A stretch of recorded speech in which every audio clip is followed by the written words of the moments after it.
Hello, Bacho. Let us read this given question. So the given question says that although carbon, silicon, and germanium have same lattice structure and 4 valence electrons each, their band structure leads to the energy gaps as. तो देखिए बच्चों, यहाँ पे हमें बोला जा रहा है कि सिलिकॉन, जर्मेनियम एंड कार्बन के सेम लैटिस स्ट्रक्चर होने के बावजूद, सब में 4 वैलेंस इलेक्ट्रॉन्स होने के बावजूद भी हमारा जो स्ट्रक्चर है, मतलब जो बैंड एनर्जी है या एनर्जी गैप हम जिसे कहेंगे, वो कार्बन, सिलिकॉन और जर्मेनियम की अलग अलग होती है। तो ऐसा क्यों? तो देखिए बच्चों, कार्बन हमारा आता है इंसुलेटर्स में, कार्बन आता है वो इंसुलेटर्स में आता है, ये इंसुलेटर्स है, ठीक है।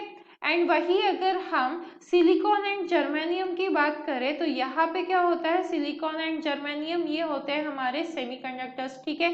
अब ऐसा क्यों? क्योंकि अगर आप इनका इलेक्ट्रॉनिक कॉन्फ़िगरेशन देखोगे तो कार्बन का इलेक्ट्रॉनिक कॉन्फ़िगरेशन सेकेंड ऑर्बिट में खत्म हो जाता है, मतलब उसका आउटर मोस्ट ऑर्बिट हमारा सेकेंड ऑर्बिट होता है, वही सिलिकॉन का थर्ड होता है। तो ये कुछ बेसिक डिफरेंस है जो हम कभी कभी नजरअंदाज कर देते हैं और हमें पता भी नहीं चलता कि इसका रीजन क्या हो सकता है कि इनमें एनर्जी गैप्स ज्यादा होती है। And on the basis of this concept only carbon हमारा इंसुलेटर्स कहलाता है एंड सिलिकॉन एंड जर्मेनियम हमारा सेमीकंडक्टर्स कहलाता है। अब बात करेंगे एनर्जी गैप की, तो अगर हम कार्बन के लिए एनर्जी गैप लिख रहे हैं, ठीक है, तो वो होती है हमारी 5 eV। वही अगर हम सिलिकॉन के लिए एनर्जी गैप लिखे तो वो हो जाती है हमारी 1.1 eV।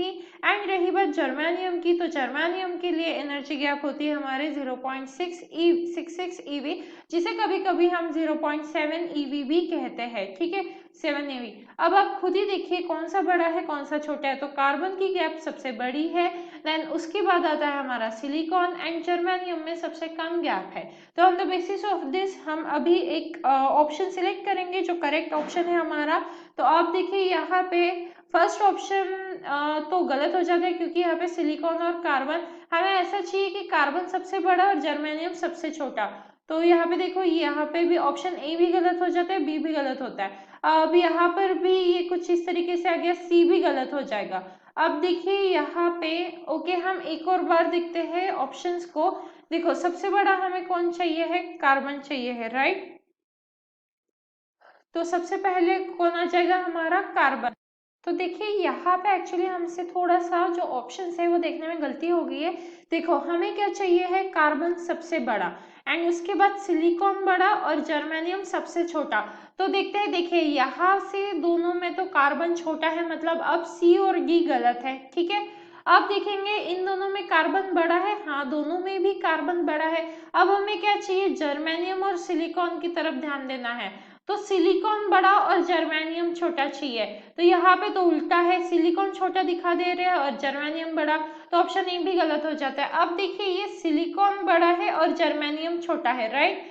तो ये ऑप्शन एक्चुअली सीक्वेंस वाइज ना देते हुए जानबूझ के कंफ्यूजिंग वे में दिया है ताकि हम कंफ्यूज हो जाए। सो कंफ्यूजन ना रखते हुए हम ऑप्शन बी को सिलेक्ट करते हैं। Option B is the right answer for the given question and I hope you understood it well. All the best.